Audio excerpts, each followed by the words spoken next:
ഇന്ന് നമ്മള് നമ്മുടെ ശരീരത്തിന്റെ വീണ്ടെടുപ്പ് അല്ലെങ്കിൽ രക്ഷ എന്ന വിഷയത്തെക്കുറിച്ച് നമുക്ക് അല്പസമയം ചിന്തിക്കാമെന്ന് ആഗ്രഹിക്കുന്നു. आज हम लोग हमारा शरीर का छुटकारा या शरीर का उद्धार के विषय में थोड़ा मनन करने का आग्रह है। നമുക്ക് മൂന്ന് ഭാഗമുള്ള ഒരു മനുഷ്യനാണ് നമ്മൾ ഓരോരുത്തരും. हम सब एक मनुष्य जिसमें तीन भाग है।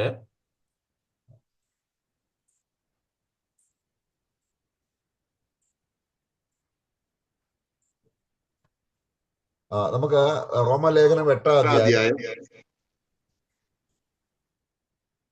रोमियो का पुस्तक 8वां अध्याय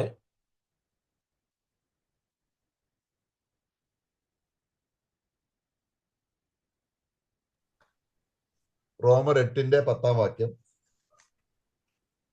8 का 10 हम पढ़ेंगे।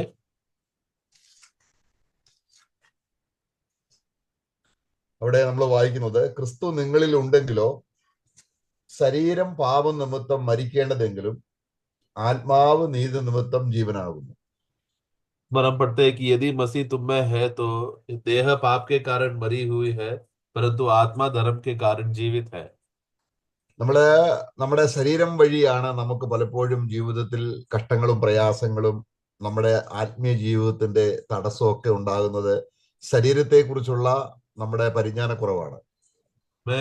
शरीर के कारण की वजह से है, हम देखते हैं कि हमेशा या देह के कारण की वजह से है जो हम लोग को तकलीफ क्लेश जो हम लोग को सहना पड़ता है। उस विषय में ज्यादा पहचान ना होने की वजह से हम लोग को तकलीफ में जाना पड़ता है। അപ്പൊ ഇവിടെ നമ്മൾ വായിച്ചത്, ക്രിസ്തു നിങ്ങളിൽ ഉണ്ടെങ്കിലോ എന്ന് പറഞ്ഞാൽ ക്രിസ്തുവിന്റെ ജീവൻ നമ്മുടെ ആത്മാവിലുണ്ട്. അപ്പോൾ തന്നെ നമ്മുടെ ശരീരം ക്രിസ്തുവിന്റെ ജീവനില്ല അല്ലെങ്കിൽ നിത്യജീവൻ ഇല്ലാത്ത ആ സ്ഥിതിയാണ് മരിച്ചു എന്ന് പറയുന്നത്. നമ്മുടെ ശരീരത്തിന് ഓൾറെഡി ജീവനുണ്ട്, ആ ജീവനെ കുറിച്ചല്ല. ആത്മാവിലുള്ള ജീവൻ നമ്മുടെ ശരീരത്തിൽ ഇല്ലാത്തതിനെ കുറിച്ചാണ് നിങ്ങളുടെ ശരീരം मरिച്ചിരിക്കുന്നു എന്ന് പറയുന്നത്.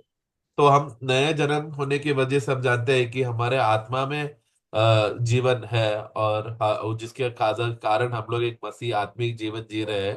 परंतु हमारा शरीर या देह में जिस हम लोग जीते समय में भले ही वो शारीरिक रीति से जिंदा हो, लेकिन अभी तक मसीह का जीवन अपना देह में पूर्ण रीति से मैं उसमें वो बसा नहीं है या उसमें नहीं है। इस कारण हम लोग वचन में हम पढ़ते हैं वाक्य 10 में कि देह इस कारण मरा हुआ है करके। അവിടെ ശരീരം പാപനിമിത്തം മരിക്കേണ്ടതെങ്കിലും എന്നല്ല, മരിച്ചിരിക്കുന്നു എന്നാണ് എഴുതിയിരിക്കുന്നത്.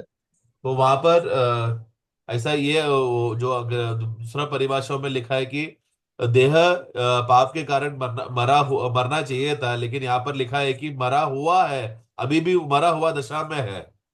അപ്പൊ ആത്മാവ് നീതി നിമിത്തം ജീവനാകുന്നു. और आत्मा जो है धार्मिकता के निमित्त जीवित है। അത് നമ്മുടെ പരിശുദ്ധാത്മാവിനെ കുറിച്ചല്ല, നമ്മുടെ മനുഷ്യാത്മാവിനെ കുറിച്ചാണ്. നമ്മള് മനുഷ്യാത്മാവിലും ഒരിക്കൽ നിത്യജീവൻ ഇല്ലാതിരുന്ന അവസ്ഥയാണ്.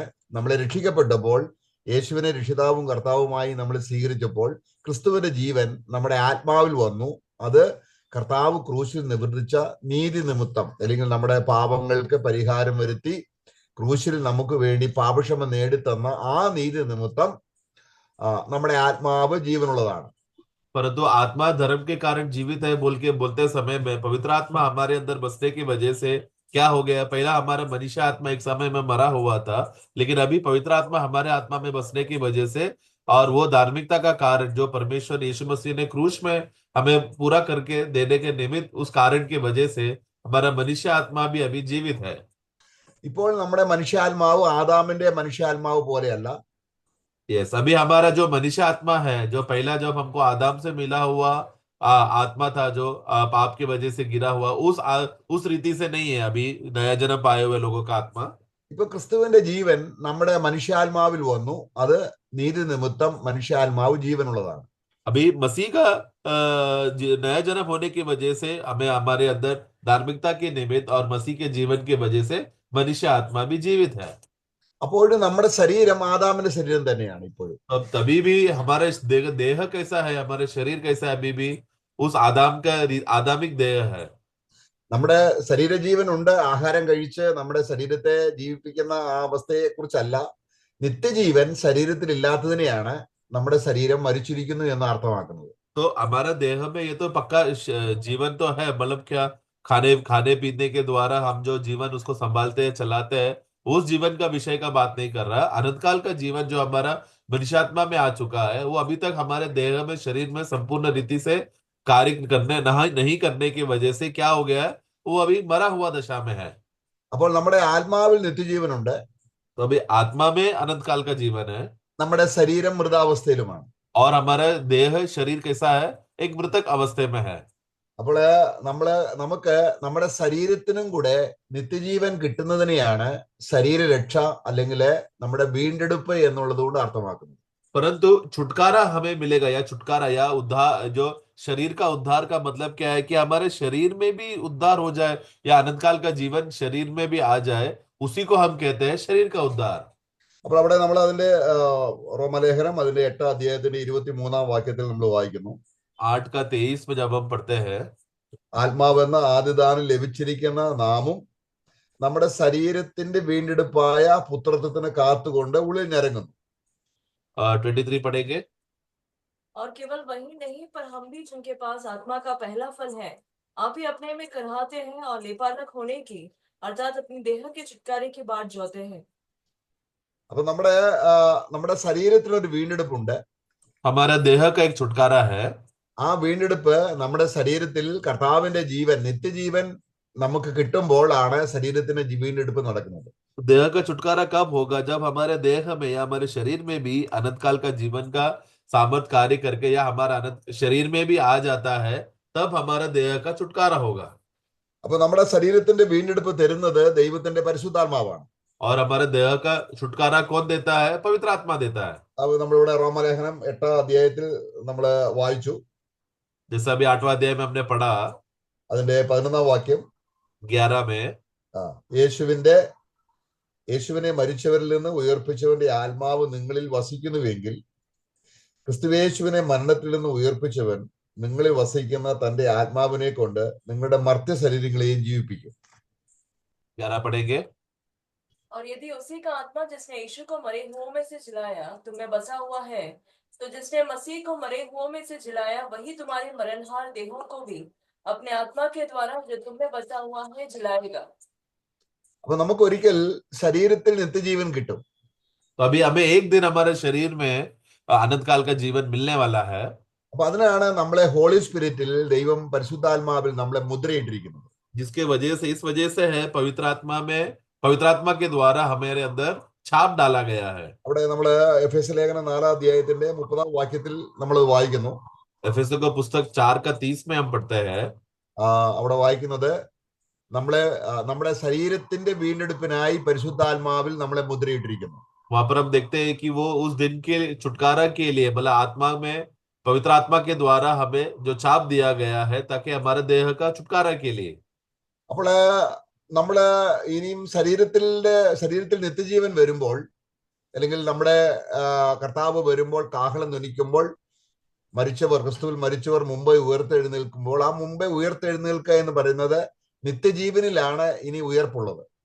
तो अभी जैसे ही हम देखते हैं कि अंतिम समय में जब प्रभु विश्वासी लोगों को उठा ले जाने आएगा, तुरही फूकी जाएगी, स्वर्ग में ललकार होगा। ललकार होते समय में पहला मृत के जी उठेंगे, और हम लोग जो जिंदा है, हम भी जी उठेंगे करके। तो ये जी उठेंगे करके जो बात हम पढ़ते हैं, वो अनंत काल के जीवन के द्वारा होता है। അപ്പോൾ ആ നിത്യജീവന്റെ ആ നിത്യജീവൻ തേജസ്സോട് കൂടിയാണ് നമ്മളിൽ വെളിപ്പെടാൻ പോകുന്നത്. और वो अनंत काल का जीवन जो हमारे देह में भी प्रकट होगा, उस समय में महिमा के साथ प्रकट होगा। അപ്പോസ്തലനായ പൗലോസ് അത് തീമോത്തിയോസിന് എഴുതുമ്പോൾ താൻ അധ്വാനിക്കുന്നത് മുഴുവനും ഈ വൃതന്മാർക്ക്, അല്ലെങ്കിൽ ദൈവത്തിന്റെ മക്കൾക്ക് ഈ ദിവ്യ തേജസ്സിന്റെ ആ മഹത്വം തേജസ്സോടെ ലഭിക്കേണ്ടതിന് താൻ അധ്വാനിക്കുകയാണെന്നാണ് വായിക്കുന്നത്. तिमोथी के पुस्तक में हम पढ़ते हैं कि पौलुस वहां पर कहता है कि मैं इस विषय में यत्न करता हूं कि प्रभु के चुने हुए लोगों को इस रीति से महिमा के साथ वो महिमा के रूप में वो लोग उस रीति से बदल जाए। നമുക്ക് ആ വാക്യം ഒന്ന് വായിക്കാം. 2 തീമോത്തി 2-ാം അധ്യായത്തിന്റെ 10-ാം വാക്യം. दूसरा तिमोथी 2 का 10 में हम इस रीति से हम पढ़ते हैं,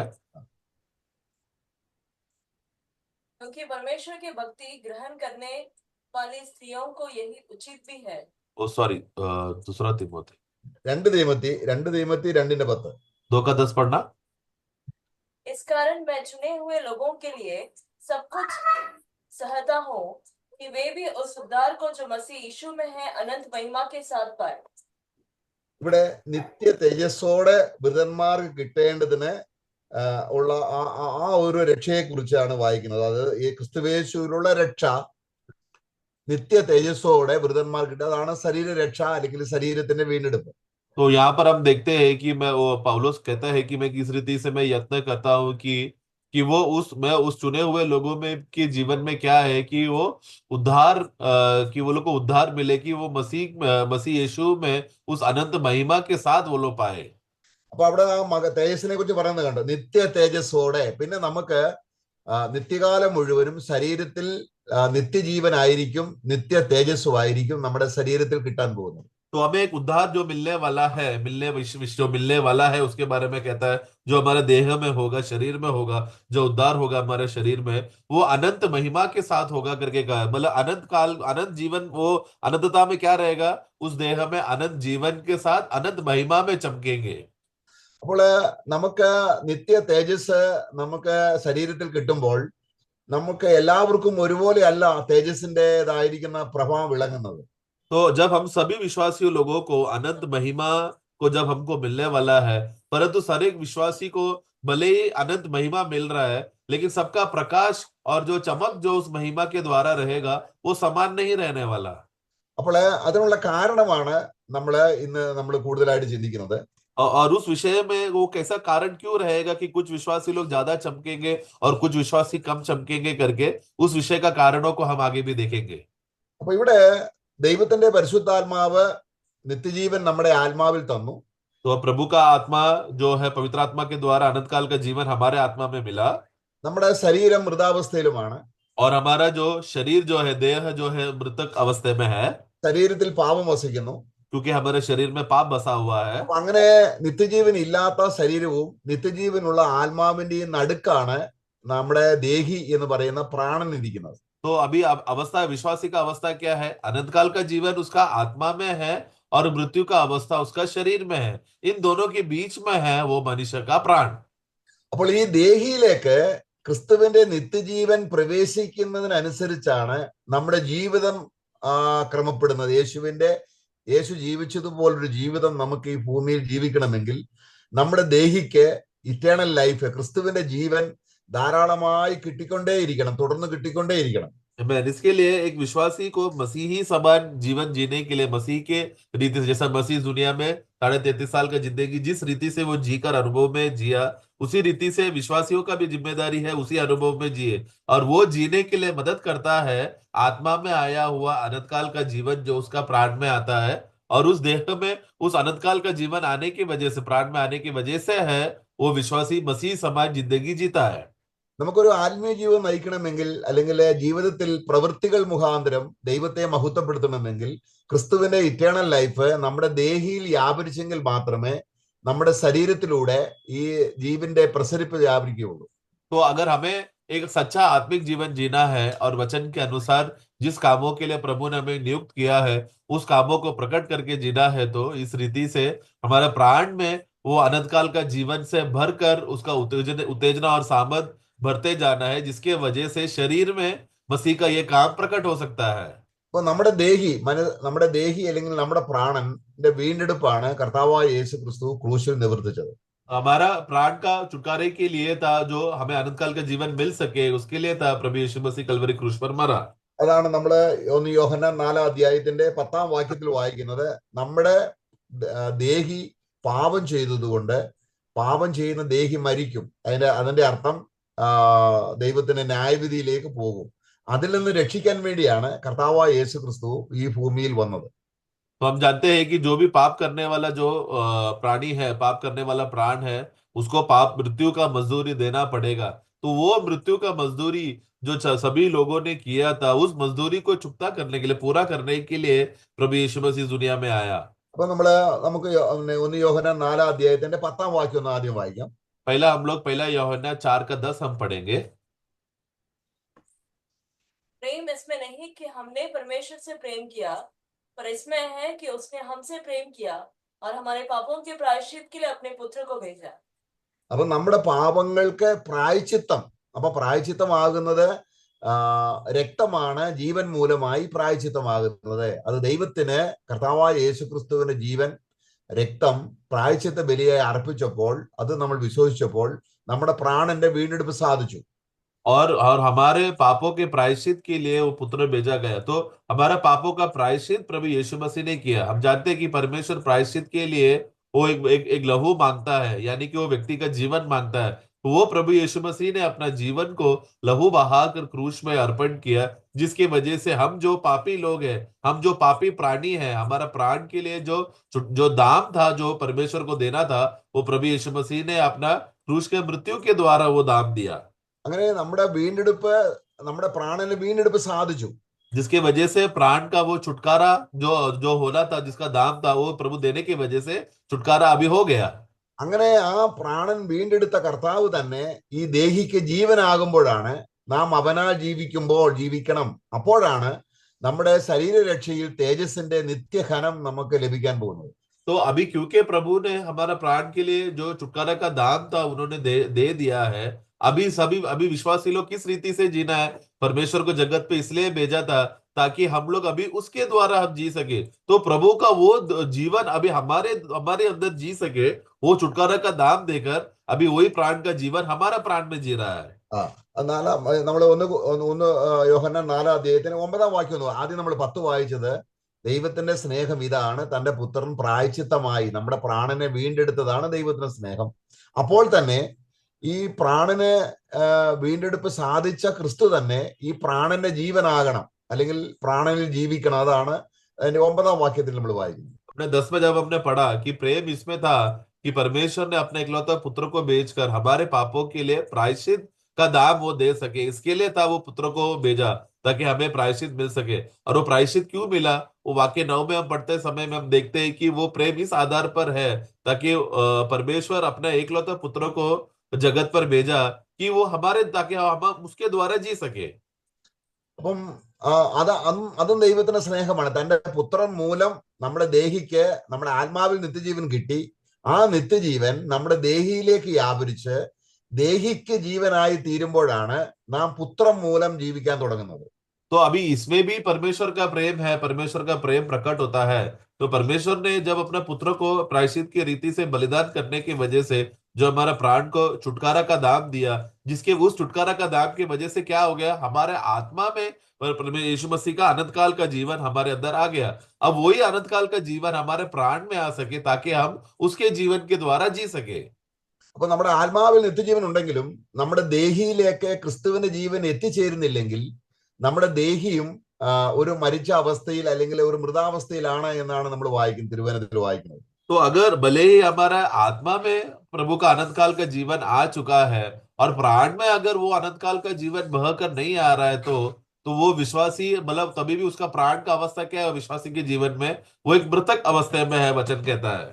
നമുക്ക് വെളിപ്പാട് പുസ്തകം 3-ാം അധ്യായം അതിലെ 1-2 വാക്യങ്ങൾ വായിക്കുമ്പോൾ അവിടെ കർത്താവ് സർദീസിലെ സഭയോട് ചില കാര്യങ്ങൾ പറയുമ്പോൾ കർത്താവ് ഇത് വ്യക്തമാക്കുന്നുണ്ട്. प्रकाशित का पुस्तक 3रा अध्याय इसका 1 और 2 में जब पढ़ते समय में सरदीस मंडली को जब प्रभु बात करते समय में इस रीति से कहता है, 1-2 पढ़े। और सरदीस की कलीसिया के दूत को यह लिख कि जिसके पास परमेश्वर की 7 आत्माएं और 7 तारे हैं, यह कहता है कि मैं तेरे कामों को जानता हूँ कि तू जीविता तो कहलाता है पर है मरा हुआ। जागृत रह और उन वस्तुओं को जो बाकी रह गई है और जो मिटने को थी उन्हें दृढ़ कर, क्योंकि मैंने तेरे किसी काम को अपने परमेश्वर के निकट पूरी नहीं पाया।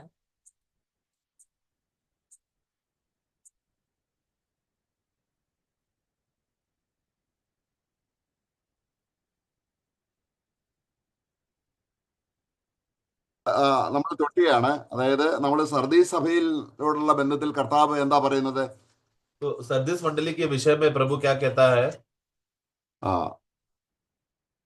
നിന്റെ പ്രവൃത്തി ഞാൻ അറിയുന്നു, मैं तुम्हारा कामों को मैं जानता हूँ। അപ്പം നമ്മുടെ ദേഹിയിൽ ദൈവത്തിന്റെ ജീവൻ വരുമ്പോൾ ഉണ്ടാകുന്ന പ്രവൃത്തിയാണ് ആത്മാവിന്റെ പ്രവൃത്തി, അല്ലെങ്കിൽ നിലനിൽക്കുന്ന പ്രവൃത്തി. നിത്യതയിൽ നമുക്ക് അനുഗ്രഹമായി തീരുന്ന പ്രവൃത്തി അതാണ്, അല്ലെങ്കിൽ അത് ജഡത്തിന്റെ പ്രവൃത്തിയായി തീരും.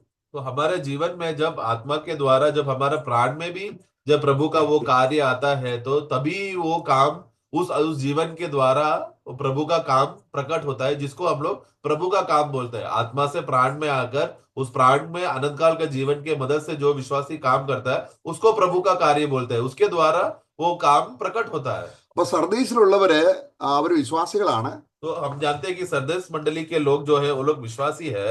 ജീവൻ ഉള്ളവൻ എന്ന് പേരുണ്ട്. तुम लोग जीवित है करके ऐसा नाम तो है, എന്ന് പറഞ്ഞാൽ നിത്യജീവനുണ്ട്. मतलब तुम लोग जीवित है करके कहलाते हो, मतलब क्या कि तुम्हारे अंदर तुम लोग अनंत काल का जीवन तो प्राप्त कर चुका है। അതാണ് നമ്മള് റോമാലേഖനം അതിന്റെ 8-ാം അധ്യായത്തിന്റെ 10-ാം വാക്യം നമ്മൾ വായിച്ചത്. ആത്മാവ് ക്രിസ്തുവിന്റെ നീതി നിമിത്തം ജീവനുള്ളതാണ്. तो जो हमने रोमियो का पुस्तक 8 का 10 में हम लोग पढ़ते समय में हमने देखा कि जिसके वजह से आत्मा जो है धर्म के कारण जीवित है। എന്നാൽ നമ്മുടെ ദേഹിക്ക് ഈ നിത്യജീവൻ ലഭിക്കുമ്പോഴാണ് നമ്മുടെ പ്രവൃത്തികൾ നല്ലതായി തീരുന്നത്. परंतु जब हमारा प्राण में भी ये आत्मा से जब हमारा प्राण में भी अनंत काल का जीवन बहकर आता है, तभी हम लोग प्रभु के लिए भले कार्य कर सकता है जो परमेश्वर उद्देश्य करता है। അതുകൊണ്ട് കർത്താവ് അവരെ ഓർപ്പിക്കുകയാണ്, इसलिए परमेश्वर उनको याद दिलाता है, നിനക്ക് ജീവൻ ഉണ്ടെന്ന് പേരുണ്ടെങ്കിലും മരിച്ചവനാകുന്നു. तुम लोग जीवित हो करके कहलाते तो भी तुम लोग मरे हुए हो। എന്ന് പറഞ്ഞാൽ മരിച്ചു എന്ന് പറഞ്ഞാൽ നിത്യജീവൻ ഇല്ല എന്ന അർത്ഥത്തിലല്ല. तो मरे हुए हो करके वहां पर जब वचन उनको बोलते समय में उसका मतलब ये नहीं कि उनके अंदर अनंत काल का जीवन नहीं है, वैसा नहीं। ഈ വാക്യത്തെ ആസ്പദമാക്കി ചില ദൈവദാസന്മാർ പറയുന്നത് നമ്മുടെ രക്ഷ നഷ്ടപ്പെട്ടു പോകും, കാരണം സർദീസിലുള്ള രക്ഷ നഷ്ടപ്പെട്ടു, നീ മരിച്ചവനാണ് എന്ന് പറയുന്ന രക്ഷ നഷ്ടപ്പെട്ടു. എന്നാല് അങ്ങനല്ല അതിന്റെ അടുത്ത ആ വാക്യത്തിൽ തന്നെ നമുക്ക് മനസ്സിലാക്കാൻ കഴിയും. परंतु ये वाक्य पढ़कर लोग कहते हैं कि देखो, प्रचारक लोग कहते हैं देखो सरदीस मंडली का अवस्था क्या है, वो लोग देखो अभी मरा हुआ दशा में है, मतलब मंडली के लोग है मरा हुआ दशा में है, मतलब उन लोग का उद्धार हो सकता है करके बोलकर ऐसा लोगों को सिखाते हैं। परंतु अगला वाक्य पढ़ते समय में क्या कहता है, അവിടെ അതിന്റെ 2-ാം വാക്യത്തില് उसका दूसरा वाक्य में നീ ഉണർന്നുകൊള്ളുക. അതിന്റെ അർത്ഥം എന്താണ്? മരിച്ചിട്ടില്ല, മയക്കത്തിലാണ്. കാരണം ക്രിസ്തുവിന്റെ ജീവൻ ദേഹിയിൽ പൂർണ്ണമായും പ്രവർത്തിക്കുന്നില്ല. तो मतलब वो कहता है कि तुम लोग जागरूक रहो मतलब क्या, एक सोने वाला दशा में, मतलब तुम लोग मरे हुए नहीं है, तुम लोग जागरूक हो जाओ, जागरूक रहो कि तुम लोग जाग जाने का अवस्था में हो जाओ, क्योंकि जीवन तो आ चुका है लेकिन तुम लोग नींद में हो। ഇപ്പം അവിടെ ആ കംപ്ലീറ്റ് മരിച്ചു പോയെങ്കിൽ, കാരണം നിത്യജീവൻ മരിക്കുന്നില്ല. तो क्योंकि संपूर्ण रीति से मृत्यु का दशा नहीं, क्योंकि अनंत काल का जीवन मरता नहीं है। അപ്പൊ നിത്യജീവൻ ദേഹി കിട്ടാത്തതിനെയാണ് ജഡത്തിന്റെ ചിന്ത മരണം. तो अनंत काल का जीवन क्योंकि उनका प्राण में भी नहीं आने की वजह से क्या हो गया, शरीर में मन लगाना मृत्यु का दशा हो गया है। അപ്പോഴും ക്രിസ്തുവിന്റെ നീതി നിത്യനീതി ആയതുകൊണ്ട് ആത്മാവിലുള്ള നിത്യജീവൻ നഷ്ടമാകുന്നില്ല. तो क्योंकि मसीह का जो धार्मिकता जो है वो अनंत काल का धार्मिकता है, वो अनंत काल तक टिका हुआ रहने की वजह से हमारे आत्मा में जो अनंत काल का जीवन आया है वो हट रहा नहीं है, क्योंकि धार्मिकता का जो दाम जो प्रभु ने दिया है उसका वैल्यू हमेशा का है। എന്തുകൊണ്ടാണ് നമ്മുടെ ആത്മാവിൽ നിത്യജീവൻ ഒരിക്കലും മരിക്കാത്തത്? क्यों हमारे आत्मा में आया हुआ जो अनंत काल का जीवन जो प्रभु यीशु मसीह का बलिदान के द्वारा हमको मिला है वो क्यों नहीं मर रहा? അത് നിത്യജീവനാണ്. क्योंकि वो प्रभु का जो धार्मिकता का कार्य अनंत काल का है, അത് നീതിയാൽ നമുക്ക് ലഭിച്ചതാണ്. और वो धार्मिकता के द्वारा हमें मिला है। അപ്പൊ അതിന് ആ നീതിയെ കുറിച്ച് നമുക്ക് യെശയ്യാവിന്റെ പുസ്തകം 32-ാം അധ്യായം 17-ാം വാക്യത്തിൽ 17ഉം 18ഉം വാക്യങ്ങൾ ഒന്ന് വായിക്കണം. ऐसाया का पुस्तक 32 का 17-18 पढ़ते समय में हम देखते हैं, യെശയ്യാവിന്റെ പുസ്തകം 32-ന്റെ 17ഉം 18ഉം 17 और 18 में हम पढ़ते हैं,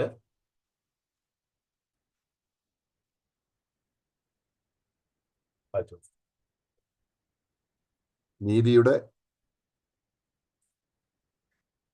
और धर्म का फल शांति, നീതിയുടെ പ്രവൃത്തി സമാധാനവും നീതിയുടെ ഫലം ശാശ്വത വിശ്രമവും നിർഭയവും ആയിരിക്കും. हम देखते हैं कि धर्म का जो फल है शांति है और उसका परिणाम सदा का चैन और नित्य रहता है। ഇത് ക്രിസ്തു ചെയ്ത ക്രിസ്തുവിന്റെ നീതി, അല്ലെങ്കിൽ റോമാലേഖനം അതിന്റെ 3-ാം അധ്യായത്തിന്റെ 24-25 വാക്യങ്ങളിൽ പറയുന്ന നീതിയാണ്, നീതി വെളിപ്പെടുത്തതാണ്. रोमियो का पुस्तक 8 का 24-25 में हम देखते हैं कि परमेश्वर का धार्मिकता अपना पुत्र के द्वारा उसका मृत्यु में प्रकट हुआ, पुनरुत्थान में प्रकट हुआ, जो यीशु मसीह ने किया है, जो हम पढ़ते हैं। ഈ നീതി ലഭിച്ചവരെയാണ് എന്റെ ജനം എന്ന് ദൈവം പറയുന്നത്. और ये जो धार्मिकता प्राप्त किए हुए लोगों को यीशु परमेश्वर कहता है कि ये मेरे लोग हैं, ഈ നീതിയാണ് നമ്മുടെ സമാധാനം. और यही धार्मिकता है हमारा शांति. നമ്മള് റോമലേഖനം അതിന്റെ 8-ാം അധ്യായത്തിന്റെ रोमियो 5-ാം അധ്യായത്തിന്റെ 1-ാം വാക്യത്തിൽ വായിക്കുന്ന ഈ നീതിയെ കുറിച്ചാണ്. रोमियो का पुस्तक 5:1 में पढ़ते समय में इसी धार्मिकता के बारे में हम पढ़ते हैं. റോമലേഖനം 5-ാം അധ്യായത്തിന് 1-ാം വാക്യം, വിശ്വാസത്താൽ നീതീകരിക്കപ്പെട്ടിട്ട് നമ്മുടെ കർത്താവായ യേശു ക്രിസ്തു മൂലം നമുക്ക് ദൈവത്തോട് സമാധാനമുണ്ട്. और हम देखते हैं कि विश्वास के द्वारा तुम लोग धर्मी ठहराए गए हो, और प्रभु यीशु मसीह के द्वारा परमेश्वर के साथ तुम्हें मेल रखा, शांति मिला. അപ്പൊ അത് നിത്യജീവൻ നമ്മുടെ നമ്മുടേതായിരിക്കുന്ന ആത്മാവിന് ലഭിച്ചപ്പോൾ तो अनंत काल का जीवन जब हमारा आत्मा को मिला, ആത്മാവ് ജീവനുള്ളതാണ്. आत्मा जीवित है, ആ ആത്മാവിലുള്ള ജീവൻ മരിക്കുന്നില്ല. और ये आत्मा का जो जीवन जो आ चुका है वो कभी मरता नहीं. എന്നാൽ കർത്താവ് സർദീസ് സഭയോട് പറഞ്ഞത്, लेकिन सरदीस मंडली को जब प्रभु ने ये बात कहा, ഈ ദേഹിയിലേക്ക് ജീവന്റെ പ്രസരിപ്പ് ഇല്ലാത്ത സ്ഥിതിയെ കുറിച്ചാണ് കർത്താവ് പറയുന്നത്.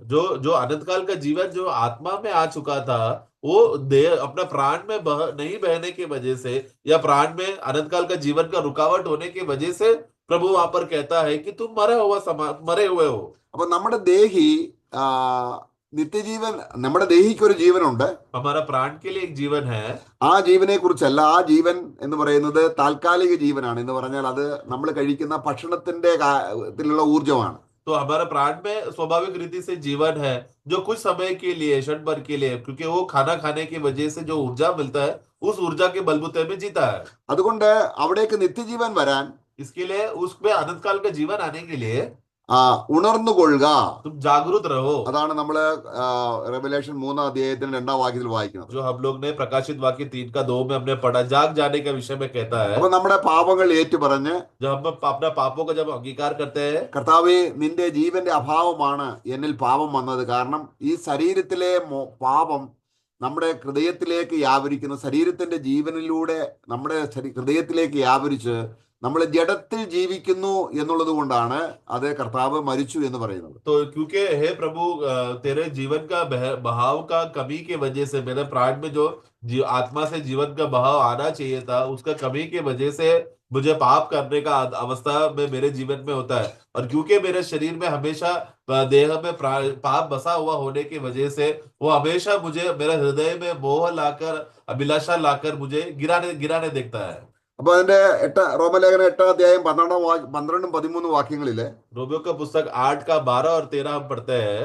നമ്മളോട് ദൈവാത്മാവ് രേഖപ്പെടുത്തുന്നത് ഇങ്ങനെയാണ്. हमें पवित्र आत्मा इस विषय में ये वचन कहता है, നാം ജഡത്തിനല്ല കടക്കാരാണ്. അതിന്റെ 8-12 വായിക്കുകയാണ്. वहां पर कहता है कि हे भाइयों, कि अभी हम शरीर के लिए कर्जदार नहीं है, പിന്നെയോ നമ്മൾ ജഡത്തെ അനുസരിച്ച് ജീവിക്കുന്നുവെങ്കിൽ മരിക്കും നിശ്ചയം. और अगर हम लोग शरीर के अनुसार अगर हम लोग जिएंगे तो हम लोग मरेंगे. അപ്പൊ ദേഹിയിൽ ക്രിസ്തുവിന്റെ ജീവന്റെ അഭാവത്താൽ നമുക്ക് എന്ത് സംഭവിക്കുന്നു? നമ്മുടെ ജഡമോഹം, കൺമോഹം, ജീവിതത്തിന്റെ പ്രതാപം ഇത് ഹൃദയത്തെ സ്വാധീനിക്കുന്നു. तो क्योंकि हमारा प्राण में आत्मा से आया हुआ अनंत काल का जीवन का बहाव अगर कम हो जाएगा, तो बहुत जल्दी जीवन का अभिलाषा, जो आंखों की अभिलाषा, प्राण का जीवन का अभिलाषा और जीविता का घमंड, वो हमारे पर हावी होकर हमें पाप में गिराएगा. ഇത് ദൈവത്തിൽ നിന്നല്ല, ലോകത്തിൽ നിന്നത്രേ വരുന്നത്. और हम लोग पहले यूहन्ना में पढ़ते हैं कि ये सारे अभिलाषाएं परमेश्वर की ओर से नहीं, संसार से आता है. അപ്പൊ നമ്മുടെ ദേഹിക്ക് ആത്മാവിൽ നിന്നൊന്നും കിട്ടുന്നില്ല, ലോകത്തിൽ നിന്ന് കിട്ടിക്കൊണ്ടിരിക്കുന്നു. हमारा प्राण को अभी क्या हो रहा है? आत्मा से जीवन जो बहकर आना चाहिए था वो नहीं मिल रहा, और संसार से और हमारे शारीरिक पाप का दशा से उसको ऊर्जा मिल रहा है. അപ്പൊ 8:13 പറയുകയാണ്, 8:13 में हम पढ़ते हैं, നിങ്ങൾ ജഡത്തെ അനുസരിച്ച് ജീവിക്കുന്നുവെങ്കിൽ മരിക്കും നിശ്ചയം. तो यदि अगर तुम शरीर के अनुसार अगर तुम जियोगे तो तुम निश्चय मरोगे. അതിന്റെ അർത്ഥം എന്താണ്? उसका मतलब क्या है? ആ ചാകാറായ ശേഷിപ്പുകളെ എന്ന് പറഞ്ഞാൽ, മൃതാവസ്ഥ എന്ന് പറഞ്ഞ് ഉദ്ദേശിക്കുന്നത് ഒരു നിദ്രാവസ്ഥയിലേക്ക് ദേഹിക്ക് ദൈവജീവന്റെ പ്രസരിപ്പില്ലാത്തത് കൊണ്ട് ഒരു ജീവിതത്തിൽ പാപപ്രവൃത്തികൾ വെളിപ്പെടുകയും മൃതാവസ്ഥയിലായിത്തീരുകയും ചെയ്യും. तो वो एक मृतक अवस्था यानी कि निद्रा अवस्था में चले जाते हैं, क्योंकि प्राण में जो आत्मा से बहकर आने वाला अनंत काल का जीवन ना आने की वजह से हमारा प्राण एक निद्रा अवस्था में चले जाता है, जिससे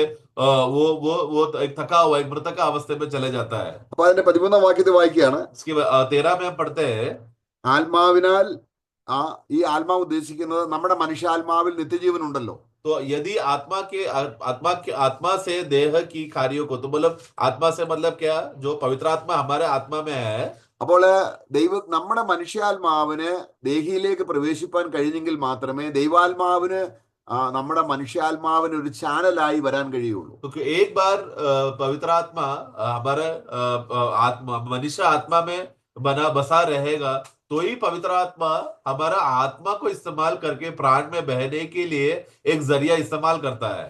അതിന് ആത്മാവിനാൽ ശരീരത്തിന്റെ പ്രവൃത്തികളെ മരിപ്പിക്കുന്നുവെങ്കിലോ ജീവിക്കും. तो ആ इसमें ഇവിടെ ജീവിക്കുക എന്ന് ഉദ്ദേശിക്കുന്നത് നമ്മുടെ ദേഹി ജീവിക്കും എന്നാണ്. तो यदि आत्मा से देह की क्रियाओं को तुम मारोगे तो तुम जीवित रहोगे. जीवित रहोगे कहां पर जीवित रहोगे? अगर पवित्र आत्मा के नियंत्रण से आत्मा से जीवन बहकर आकर वो अगर देह के कार्यों को अगर कार्यों को मारोगे तो क्या होगा? हमारा प्राण जीवित रहेगा. അങ്ങനെ ജീവിക്കുന്നതിന്റെ അടിസ്ഥാനത്തിലാണ് നമ്മുടെ ശരീരത്തിന് നിത്യജീവന്റെ തേജസ് കിട്ടാൻ പോകുന്നത്. तो जितना इस रीति से तुम जीवित रहोगे करके जो अभी हमने पढ़ा, ये जितना हमारे वो प्रभु का उस अनंत काल का जीवन जो आत्मा से बहकर प्राण में बढ़ते रहता है, जितना अधिक जीते रहेगा उसके हिसाब से वो व्यक्ति को अपने शरीर में, अपना देह में अनंत काल का जो तेजस और महिमा और प्रकाश प्रकट होगा.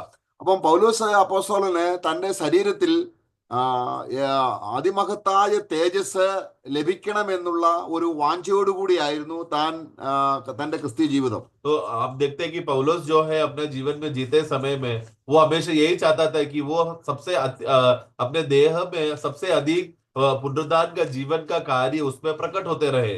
അതിന് തന്റെ ദേഹിയിലേക്ക് എപ്പോഴും നിത്യജീവനെ പ്രാപിച്ചുകൊണ്ടിരുന്നു. जिसकी वजह से वो अपना प्राण में हमेशा अनंत काल का जीवन का बहाव को प्राप्त करते रहता था. തനിക്ക് എല്ലാ വിശുദ്ധന്മാരിലും അതിശ്രേഷ്ഠമായ ഒരു തേജസ് ശരീരത്തിന് കിട്ടും. തന്റെ ശരീരത്തിന്റെ രക്ഷ എന്ന് പറയുന്നത് മഹത്വപൂർണമായ ഒരു തേജസ്കരണത്തിന്റെ രക്ഷയാണ് തനിക്ക് കിട്ടാൻ പോകുന്നത്. जिसकी वजह से, क्योंकि वो अनंत काल का जीवन का प्रभाव हमेशा उसका प्राण में आने की वजह से हम मानते हैं और विश्वास करते हैं कि पौलुस को सबसे उत्तम और सबसे अच्छा शरीर में उद्धार का जो प्रकाश रहेगा, चमक रहेगा, सबसे ज्यादा मिलेगा, क्योंकि वो उतना जीवन को बहने के लिए का अनुमति दिया. അതിന് അദ്ദേഹം പറഞ്ഞു തരുന്ന സൊല്യൂഷൻ ഇതാണ്. നമ്മൾ ഫിലിപ്പിയ ലേഖനം 3-ാം അധ്യായത്തിന്റെ 10-ാം വാക്യത്തിൽ വായിക്കുന്നു. फिलिपियों का पुस्तक 3:10 में पढ़ते समय में पौलुस वहां पर उसका उपाय देता है, അവനിൽ ഇരിക്കേണ്ടതിനും ताकि हम उसमें बने रहे അവന്റെ മരണത്തോട് അനുരൂപപ്പെട്ടിട്ട് और उसका मृत्यु के साथ अनुरूप होकर അവനെയും അവന്റെ പുനരുദ്ധാനത്തിന്റെ ശക്തിയെയും उसे और उसके जो पुनरुद्धान के सामर्थ्य को അവന്റെ കഷ്ടാനുഭവങ്ങളുടെ കൂട്ടായ്മയും അനുഭവിച്ചറിയേണ്ടതിനും और उसका कष्ट का जो सहभागिता है उसको अनुभव कर सको, ഇങ്ങനെ വല്ല വിധേനയും इस മരിച്ചവരുടെ ഇടയിൽ നിന്നുള്ള പുനരുദ്ധാനം പ്രാപിക്കാം. അപ്പം എല്ലാവരിൽ നിന്നും ശ്രേഷ്ഠ പുനരുദ്ധാനം പ്രാപിക്കാൻ, അല്ലെങ്കിൽ ശരീരരക്ഷ പ്രാപിക്കാൻ അദ്ദേഹം ചെയ്തത് യേശുക്രിസ്തുവിന്റെ മരണത്തോട് ഏകീഭവിച്ച് നമ്മുടെ ശരീരത്തിലെ പാപം ദേഹിയിലേക്ക് വരാതെ അതിനെ മരണാവസ്ഥയിൽ കാത്തു സൂക്ഷിച്ച്, അല്ലെങ്കിൽ ക്രിസ്തുവിനോടുകൂടെ ക്രൂശിക്കപ്പെട്ടു എന്നുള്ള ഡെയിലി ക്രോസിലൂടെയാണ് അദ്ദേഹം അധികമായ ജീവൻ ദേഹിയിലേക്ക് പ്രാപിച്ചത്. ताकि वो किसी भी रीति से, मैं बाकी में से सबसे उत्तम रीति से पुनरुद्धान में प्राप्त कर सकूं, इस विषय में है. तो पौलुस अपने जीवन में हमेशा प्रतिदिन वो क्रूस उठाकर जीता था, ताकि वो उसका आत्मा में आया हुआ अनंत काल का जीवन वो प्राण में बार बार वो स्वीकारते रहता था. उस रीति से वो समर्पण का जीवन जीता था. നമുക്ക് ഈ ഒരു പരിജ്ഞാനത്തിലേക്ക് നമ്മുടെ ദേഹി എത്തിയില്ല എങ്കിൽ, इस मुकाम में अगर हमारा प्राण अगर नहीं पहुंच रहा, നമുക്ക് കർത്താവ് കാഹളം ധ്വനിക്കുമ്പോൾ നമ്മൾ രൂപാന്തരപ്പെടും. तो अगर जो प्राण जिस रीति से बढ़ना चाहिए और अनंत काल का जीवन का प्राप्त होना चाहिए, वो अगर नहीं होगा तो एक अवस्था समझना है प्रिय. प्रभु जब आएगा, ये तो सच है, हम लोग सब रूपांतर तो होएंगे. പക്ഷേ നമ്മുടെ തേജസ്സിന്റെ മെഷർ ഈ അർത്ഥം മനസ്സിലാക്കി ജീവിച്ചവരിൽ നിന്നും വളരെ കുറവാകാൻ കാരണം എന്താണ്? ക്രിസ്തുവിന്റെ ജീവനെ ദേഹിയിലേക്ക് പ്രാപിക്കുന്ന കാര്യത്തിൽ നമ്മള് ബുദ്ധിപൂർവമായി കാര്യങ്ങൾ കണ്ടില്ല. बहुत सारे विश्वासी लोग प्रभु जब आएगा, रैप्चर हो जाएगा, बहुत सारे विश्वासी लोगों के शरीर में जो महिमा तो हो गया, लेकिन प्रकाश कम होने का कारण क्या रहेगा?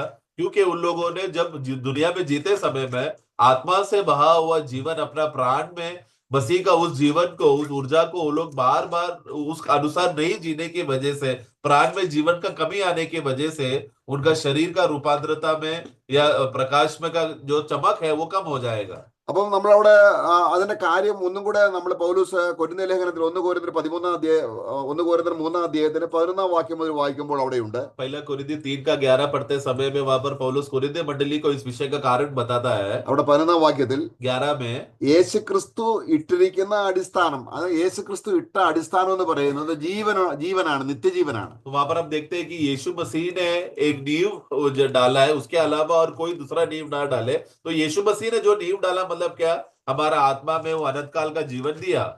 അപ്പോൾ അത് നമ്മൾ 1 പത്രോസ് അതിന്റെ 2 അധ്യായത്തിൽ വായിക്കുന്ന ജീവനുള്ള കല്ലായ അവന്റെ അടുക്കൽ വന്നിട്ട് നാമം ജീവനുള്ള കല്ലുകൾ എന്ന് പറയുമ്പോൾ ദേഹിയിൽ യേശു ക്രിസ്തുവിന്റെ നിത്യജീവൻ വ്യാപരിക്കുന്ന അവസ്ഥയെ കുറിച്ചാണ് അത് പറയുന്നത്. तो अब जैसे हम लोग पहला पत्रोस में, हम दूसरा अध्याय में हम पढ़ते हैं कि हम जो जीवित पत्थर के पास, हम जो पत्थर है जीवित पत्थर के पास आओगे तो हम भी जीवित हो जाओगे। मतलब क्या, उस जीवित प्रभु के पास आते समय में हमारा प्राण भी जीवित हो जाएगा।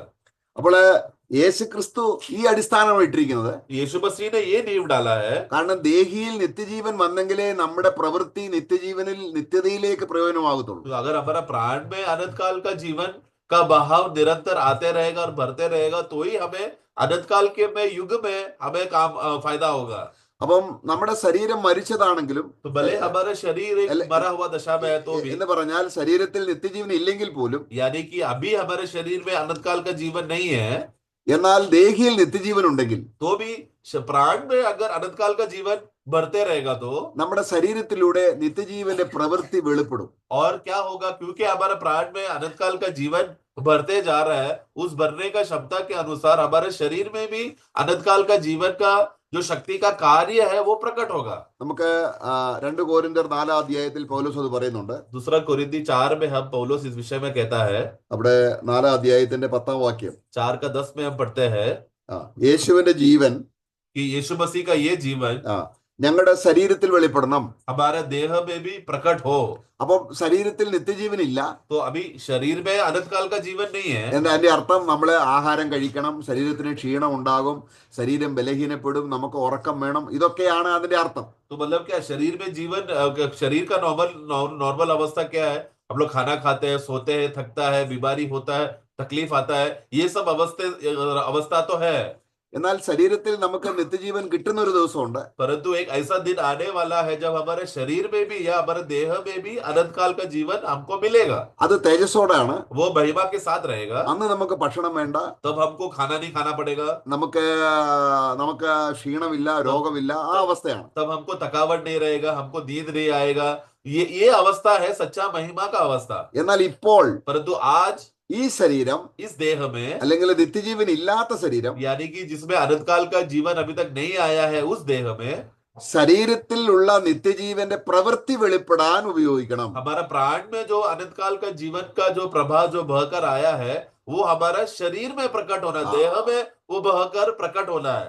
പാപം വെളിപ്പെടുത്താൻ വേണ്ടിയാണ് നമ്മുടെ ശരീരം എപ്പോഴും ഉപയോഗിക്കുന്നതെങ്കിൽ, अगर हमारा शरीर हमेशा से पाप को प्रकट करने के लिए अगर इस्तेमाल कर रहे तो, അതാണ് നമ്മളെ റോമലേഖനം 8 അധ്യായത്തിന്റെ 13 വാക്യത്തിൽ വായിച്ചത്. जो हमने रोमियो का पुस्तक 8 का 13 में हमने पढ़ा था। അപ്പോൾ ആത്മാവിനാൽ ശരീരത്തിന്റെ പ്രവൃത്തികളെ മരിപ്പിക്കുന്നുവെങ്കിലോ, यदि आत्मा से अपने देह की कार्यों को तुम मारोगे നമ്മൾ ജീവിക്കും. तो तुम जीवित रहोगे। എന്ന് പറഞ്ഞാल मतलब क्या, നമ്മുടെ ശരീരം ദേഹിക്കൊരു തടസ്സമാകില്ല. हमारा शरीर जो है, हमारा देह जो है, कभी भी हमारा आत्मा का जो बहने का कार्य जो प्रभाव के लिए रुकावट नहीं होगा। അപ്പൊ നമ്മൾ റോമലേഖനം 6 അധ്യായത്തിന്റെ 6 വാക്യത്തിൽ വായിക്കുകയാണ്, रोमियो का पुस्तक उसका 6 में हम पढ़ते हैं, നാം ഇനി പാപത്തിന് അടിമപ്പെടാതെ വണ്ണം. अभी हम लोग पाप के दासत्व में ना रहने के लिए, ആ വാക്യം നമ്മളത് ശ്രദ്ധിച്ച് വായിക്കണം.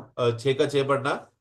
हम जानते हैं कि हमारा पुराना मनुष्यत्व उसके साथ क्रूस पर चढ़ाया गया ताकि पाप का शरीर व्यर्थ हो जाए। ഇവിടെ പാപശരീരം നീക്കം വരണം എന്നുള്ളതല്ല, तो ताकि देखो पाप का शरीर व्यर्थ हो जाए, पाप का शरीर हट जाए, ऐसा नहीं लिखा है। റെൻഡർ ടു പവർലെസ് എന്ന് പറഞ്ഞാൽ പാപം ചെയ്യാനുള്ള അതിന്റെ ശക്തി ഇല്ലാതായി പോവുക എന്ന അർത്ഥമാണ്. बल्कि पाप का शरीर में जो हमें पाप करने का जो क्षमता है वो क्षमता व्यर्थ हो गया। അപ്പോൾ നമുക്ക് പാപത്തിന്റെ ശിക്ഷയുണ്ട്, तो हमें पाप का दंड है, അതിൽ നിന്ന് കർത്താവ് നമ്മളെ രക്ഷിച്ചു. उस दंड से तो प्रभु ने हमको बचा लिया, എന്നാൽ പാപത്തിന്റെ ശക്തിയുണ്ട്. लेकिन अभी भी पाप का सामर्थ्य है. ആ പാപത്തിന്റെ ശക്തിയിൽ നിന്ന് നമ്മളെ വിടുതൽ പ്രാപിക്കുന്നതാണ് നമ്മളെ ക്രൂശിന്റെ പ്രയോഗം. റോമാലേഖനം 6:6 तो वही, परंतु हमारा पाप का सामर्थ्य से हमें प्रतिदिन बचने के लिए है, जो अभी रोमियो का 6:6 में हमने पढ़ा कि हमें उस हमारे पुराना मनुष्य को क्रूस पे चढ़ाने की वजह से क्या हो गया, हमारे शरीर में जो पाप करने का जो क्षमता है वो व्यर्थ हो गया है. അതാണ് നമ്മള് 2 കൊരിന്ത്യർ അതിന്റെ 4:10 പൗലോസ് പറയുകയാണ്, ക്രിസ്തുവിന്റെ മരണം ഞാൻ എപ്പോഴും എന്റെ ശരീരത്തിൽ വഹിക്കുന്നു. दूसरा कोरिन्थी 4:10 में हम लोग पढ़ते समय में कि मसीह का जो मृत्यु है जो प्रतिदिन मैं अपना देह में लेता हूँ. അപ്പൊ ശരീരം എപ്പോഴും ക്രൂശിൽ മരണത്തിന് ഏൽപ്പിച്ചു കൊടുത്തുകൊണ്ടിരുന്നാൽ तो देह जो है प्रतिदिन क्या करना है, क्रूस पे मृत्यु के लिए समर्पण करते रहना है. പാപം ചെയ്തുള്ള മരണത്തിനല്ല, मतलब पाप करने के लिए नहीं हमारे देह को देना है. അതായത് ആത്മാവിനാൽ ശരീരത്തിന്റെ പ്രവൃത്തികളെ മരിപ്പിക്കുന്നു. നിങ്ങൾ റോമലേഖനം 8:13 നമ്മൾ വായിച്ച മരണം. जो हमने रोमियो का पुस्तक 8:13 में पढ़ा कि यदि आत्मा से देह के कार्यों को तुम मारोगे, वो मृत्यु को करना है हमें. അങ്ങനെ മരിപ്പിച്ചാൽ इस रीति से अगर हम मारते रहेंगे तो നമ്മൾ റോമലേഖനം 8:14 പറയുന്ന ദൈവത്തിന്റെ ആത്മാവ് നമ്മളെ നടത്തും എന്ന് പറഞ്ഞാൽ ആത്മാവിൽ നമുക്ക് ഒരു നല്ല പ്രവൃത്തികൾ ചെയ്യാൻ കഴിയും. तो जिसके वजह अगर ऐसा प्रतिदिन हमारे आत्मा में आया हुआ जीवन प्राण में सामर्थ देते रहेगा, जिसके वजह से हमारा शरीर की कार्य मरते रहेगा, तो क्या होगा, वाक्य 14 में इस वजह से हम लोग परमेश्वर के पवित्र आत्मा के द्वारा हम लोग चलेंगे. मतलब क्या, जो भी हमें भला कार्य करने के लिए आत्मा हमें सामर्थ देगा. അതാണ് നമ്മള് മരിച്ചിട്ട് ഉയർത്തെഴുന്നേറ്റവനായ വേറൊരുവൻ ആയി തീരുമ്പോഴാണ് നമ്മളിൽ ദൈവത്തിന്റെ ഫലം കായ്ക്കാൻ അല്ലെങ്കിൽ ആത്മാവിന്റെ ഫലം നമ്മളിൽ ഉളവാകുന്നത്. ताकि हम लोग मरकर किसी और के हो जाए, ताकि तो ही हम लोग हमारे देह में भी प्रभु के लिए फल उत्पन्न कर सकते हैं. അപ്പൊ നമ്മുടെ ആത്മാവിൽ നിത്യജീവനുണ്ട്. हमारा आत्मा में अनंत काल का जीवन है. എന്നാൽ ആ ആത്മാവിലെ നിത്യജീവൻ നമ്മുടെ ദേഹിക്ക് പ്രാണന്, അത് ശുദ്ധീകരിക്കപ്പെട്ട പ്രാണന് കിട്ടിക്കൊണ്ടേയിരിക്കണം ദിവസവും. तो आत्मा में अनंत काल का जीवन तो आ चुका है, परंतु अभी हम लोग जीवित रहते समय में प्रतिदिन हमारा प्राण में जो आत्मा में आया हुआ वो अनंत काल का जीवन प्राण में भी प्रतिदिन मिलते रहना चाहिए, वो बहाव बहते रहना चाहिए. അത് ക്രിസ്തുവിന്റെ ജീവനാണ്. वो मसीह का जीवन है. ആ ജീവന് സന്തോഷമുണ്ട്, സമാധാനമുണ്ട്. ആത്മാവിന്റെ ചിന്ത ജീവനും സമാധാനവും ആകുന്നു. वो जीवन जो बहकर आ रहा है वो क्या करता है, वो हमें आनंद और खुशी और शांति से भरता है. അപ്പോൾ നമുക്ക് കിട്ടാൻ പോകുന്ന തേജസ് വിചാരിച്ചാൽ നമ്മൾ വായിക്കുന്നുണ്ട്. तो हमें जो मिलने वाला महिमा है उस विषय को अगर देखा जाए तो അത് റോമലേഖനം അതിന്റെ 8:18 വായിക്കുന്നത്. रोमियो का पुस्तक 8:11 8:18 8:18 में हम पढ़ते हैं. നമ്മൾ വെളിപ്പെടുവാനുള്ള തേജസ് വിചാരിച്ചാൽ 18 पढ़ेंगे. क्योंकि मैं समझता हूँ कि इस समय के दुख और क्लेश उस महिमा के सामने जो हम पर प्रकट होने वाली है कुछ भी नहीं है. तो जो हमें को महिमा जो हमें प्रकट होने वाली है, അപ്പോൾ എന്തുകൊണ്ടാണ് ഈ തേജസ് വെളിപ്പെടുന്നത് എവിടെയാണ്? तो हमारा महिमा कहाँ पर प्रकट होगा? ശരീരത്തിലാണ്. हमारे शरीर में, देह में है. അപ്പൊ നമ്മുടെ ശരീരം ഈ ഭൂമിയിൽ ദൈവത്തിന്റെ തേജസ് കിട്ടുന്നതാണ് എന്നുള്ള നിലയിൽ സുരക്ഷിതത്തോടെ ദൈവപ്രവൃത്തി വെളിപ്പെടാൻ ഉപയോഗിക്കാതെ നമ്മുടെ സ്വന്തം ഇഷ്ടപ്രകാരം പാപത്തിനും അല്ലെങ്കിൽ ജഡത്തിനും അനുസരിച്ച് ജീവിക്കുമ്പോൾ നമുക്ക് കിട്ടാൻ പോകുന്ന തേജസ് അവിടെ വളരെ മങ്ങിപ്പോകുന്ന കാര്യം. നിത്യ ജീവന്റെ പ്രസരിപ്പല്ല നമ്മുടെ ശരീരത്തിൽ ഉണ്ടായത്. तो हमारा शरीर जो है जिसमें परमेश्वर का जो रूप और जो महिमा है और वो प्रकाश जो हमारे शरीर से प्रकट होना चाहिए था, जिसके लिए प्रभु ने हमें शरीर संभाल के रखा था, उसको उस बात के लिए हम लोग ना संभालते हुए ये संसार की बातों के लिए, हमें कमाने के लिए, संसार के विषय का पाप करने के लिए अगर हम इस्तेमाल कर रहे हैं, तो ऐसा अगर होता रहा तो प्रभु का आगमन में क्या होगा, हमें जो मिलने वाला जिस रीति से जो प्रकाश था वो प्रकाश कब हो जाएगा, वो थोड़ा थोड़ा ही रहेगा. അപ്പൊ ഈ സഭാ പണിക്ക് ദൈവം ഇട്ടിരിക്കുന്ന, ക്രിസ്തു ഇട്ടിരിക്കുന്ന അടിസ്ഥാനം എന്ന് പറയുന്നത് നിത്യജീവനാണ്. तो इसके लिए प्रभु ने जो कलीसिया को बांधने के विषय में जो नींव डाला है वो अनंत काल का जीवन है. അതിന്റെ നമുക്ക് 1 കൊരിന്ത്യർ 3:12 വായിക്കുകയാണ്. पहला कोरिन्थी 3:12 में हम पढ़ते हैं. ആ അടിസ്ഥാനത്തിൽ അല്ലെങ്കിൽ ആ നിത്യജീവനിൽ जो कोई इस नींव पे यानी कि अनंत काल का जीवन पर ആരെങ്കിലും പൊന്ന് വെള്ളി വിലയേറിയ കല്ല്, जो कोई सोना चांदी और बहुमूल्य पत्थर, ഇത് നിത്യജീവനെയാണ് കാണിക്കുന്നത്. जो अनंत काल का कार्यों को കാരണം दिखाता है, നശിച്ചു പോകാത്ത 3 കാര്യങ്ങൾ. जो नाश ना होने वाला 3 बातें. അത് തീയിലിട്ടാലും അത് നശിച്ചു പോകുന്നില്ല. वो तीर आग में डालेगा तो भी वो नाश नहीं होगा. എന്നാൽ നമ്മുടെ ദേഹിയിൽ परंतु हमारा प्राण में നിത്യജീവൻ അല്ലാതെ മരം, പുല്ല്, വൈക്കോൽ എന്നിവ നശിച്ചു പോകുന്ന നമ്മുടെ ശരീരത്തിന്റെ ജീവനാണ് നമ്മൾ ഉപയോഗിക്കുന്നതെങ്കിൽ और हमारे अपने शरीर का उत्तेजना के लिए हमें घास भूसा और ये सब बातों का अगर हम इस्तेमाल कर रहे हैं तो ആ ദിവസം അതിനെ തീയോടെ വെളിപ്പെടുത്തും. हम वचन 13 में पढ़ते हैं कि उस दिन सभी लोगों का मनुष्य का कार्य प्रकट होगा, विश्वासियों का काम प्रकट होगा और वो आग से परखा जाएगा, അത് തീയോടെ വെളിപ്പെടുത്തും. वो आग से प्रकट करेगा. ഇനി അതിന്റെ 13-ാം വാക്യത്തിൽ വായിക്കുകയാണ്. 13 में हम पढ़ते हैं ഓരോരുത്തരുടെ പ്രവൃത്തി ഇന്ന വിധം തീ തന്നെ ശോധന ചെയ്യും. और हर एक का काम आग के द्वारा वो प्रकट करके वो परखेगा. 14-ാം വാക്യം, 14 में ഒരുത്തൻ പണിത പ്രവൃത്തി നിലനിൽക്കുമെങ്കിൽ അവന് പ്രതിഫലം കിട്ടും. जिस किसी का काम अगर बना हुआ है, स्थिर है, तो उसको मजदूरी या प्रतिफल मिलेगा. എന്തുകൊണ്ടാണ് അത് തീ കത്തിപ്പോകുന്നത്? क्यों है आग जलाता है? ദേഹിക്ക് നിത്യജീവൻ കിട്ടാതെ ചെയ്ത പ്രവൃത്തി, നമ്മള് ആരാധനയാണെങ്കിലും പ്രാർത്ഥനയാണെങ്കിലും വചനം വായിക്കുന്നതാണെങ്കിലും സുവിശേഷ പ്രവർത്തനമാണെങ്കിലും നമ്മുടെ കുടുംബജീവിതമാണെങ്കിലും എല്ലാം ജഡമാണ് ജീവിക്കുന്നതെങ്കിൽ ഇതെല്ലാം ദൈവസന്നിധിയിൽ നിത്യതയോടുള്ള ബന്ധത്തിൽ അത് നിലനിൽക്കയില്ല, അതെല്ലാം കത്തിപ്പോകും. तो हमारा काम जल जाएगा. उसका कारण क्या है? कि हमारे प्राण में जो हमें सोना चांदी बहुमूल्य पत्थर या प्रभु का जीवन का ऊर्जा का कार्य को जो इस्तेमाल करना चाहिए था उसको ना इस्तेमाल करते, लकड़ी घास भूसा को लेकर बढ़ते रहा. यानी कि क्या, हमारा हमारा आराधना का जीवन, हमारा पारिवारिक जीवन, हम लोग जो सुसमाचार करने का जो बांटने का जो जिम्मेदारी, पवित्र जीवन, प्रार्थना जीवन, ये सब में हमने अपने शरीर का मदद किया. पाप में शरीर का प्रकृति का सामर्थ को इस्तेमाल किया, मदद कर रहा है ये हमें विश्वासी का जीवन जीने के लिए और प्रभु का कार्य करने के लिए. ऐसा लोगों का कार्य क्या होगा? उस दिन जल जाएगा. അപ്പോൾ താൻ രക്ഷിക്കപ്പെടും. കാരണം അപ്പോഴും അവൻ ആത്മാവിലുള്ള ജീവൻ നശിച്ചു പോകുന്നില്ല.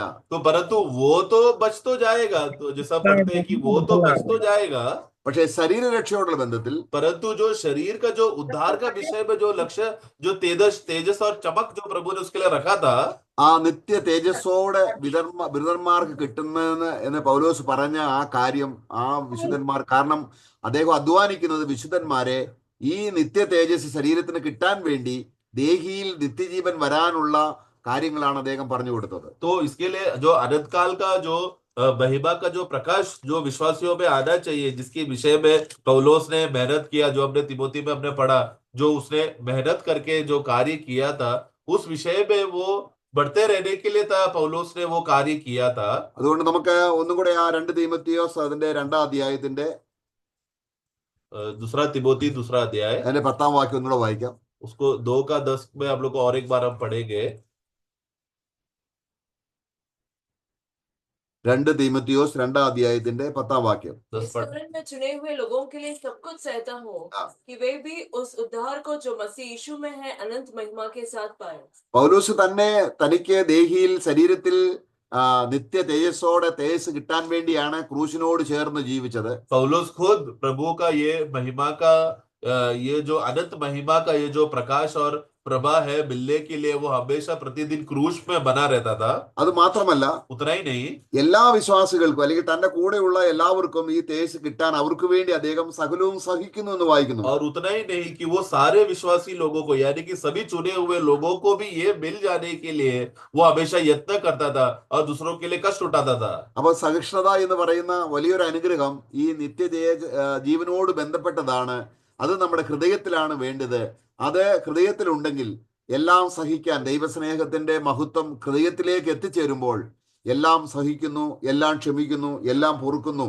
ഇങ്ങനെ സ്നേഹത്തിന്റെ ജീവനായിട്ട് നമ്മുടെ ഹൃദയം ബന്ധപ്പെട്ടിരിക്കുമ്പോൾ നമുക്ക് അധികമായ തേജസ് പ്രാപിക്കാനുള്ള പ്രവൃത്തിയാണ് ഇപ്പോൾ നമ്മൾ ചെയ്തുകൊണ്ടിരിക്കുന്നത്. तो पौलुस कहता है कि इस कारण मैं सब कुछ मैं सहता हूँ. वो तो तुम, यानी कि क्या, सहनशीलता इस विषय में हमारे हृदय के लिए एक बहुत बड़ा जरूरी गुण है, जो विश्वासी को उस विषय में बढ़ना चाहिए, जो प्रभु में है.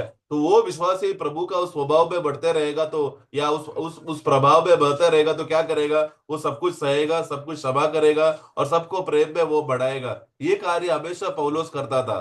അപ്പൊ ശരീരത്തിന്റെ രക്ഷ നിത്യ തേജസ്സോടെ വെളിപ്പെടാൻ പോവുകയാണ്. तो अभी हमें जो शरीर में जो हमको मिलने वाला जो उद्धार जो है वो अनंत महिमा के साथ हम पाएंगे। അത് കർത്താവ് കാഹളം ധരിക്കുമ്പോൾ നമ്മൾ ലോകത്തിന്റെ നാനാഭാഗങ്ങളിലുള്ള എല്ലാ വിശ്വാസികളും അവരവർ ദേഹിയിൽ എത്രത്തോളം നിത്യജീവനെ പ്രാപിച്ചു എന്നതിന്റെ അടിസ്ഥാനത്തിൽ അവരുടെ ശരീരത്തിന് തേജസ്കരണം ലഭിക്കും. तो जब प्रभु का आगमन होगा, तुरही फूकी जाएगी, हम उठा लिए जाएंगे दुनिया के चारों तरफ से, दुनिया के कोने कोनों से जब विश्वासी उठा लिए जाएंगे, उठा लेकर जब वो लोग प्रभु की उपस्थिति में महिमा में प्रकट होगा, वो महिमा का चमक का कारण क्या रहेगा? सब लोग का अलग अलग कैसा कारण क्या रहेगा?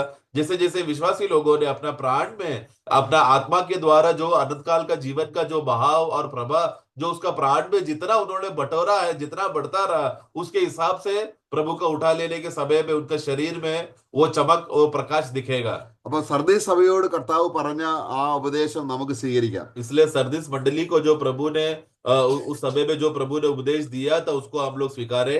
നമുക്ക് നിത്യജീവൻ ഉണ്ടെന്നുള്ള പേര് മാത്രമല്ല, हम लोग बस अनंत काल का जीवन है केवल ऐसे कहलाने वाले ऐसा नाम है ऐसा ना रहे, നമ്മുടെ ദേഹിയിലേക്ക് നിത്യജീവൻ വ്യാപരിച്ച് बल्कि हमारे प्राण में भी अनंत काल का जीवन का बहाव बहकर മനസ്സ് പുതുക്കി हमें मन को नया करके ഈ ലോകത്തിൽ നിന്നും വേർപെട്ട് इस संसार से अलग होकर നമുക്ക് ക്രിസ്തുവിനെ നിത്യ തേജസ്സിന് വേണ്ടി हम लोग मसीह का अनंत काल का महिमा के लिए നമുക്ക് അന്യോന്യം ശുശ്രൂഷിക്കുകയും അന്യോന്യം പ്രോത്സാഹിപ്പിക്കുകയും ചെയ്യും. आओ हम एक दूसरे को सेवा करें, एक दूसरे को प्रोत्साहन करें. നമുക്ക് പ്രാർത്ഥിക്കാൻ സഹോദരന്മാരെ. हम लोग इस विषय में इस सब बातों को याद करके प्रार्थना भी करेंगे. Praise the Lord. Praise the Lord.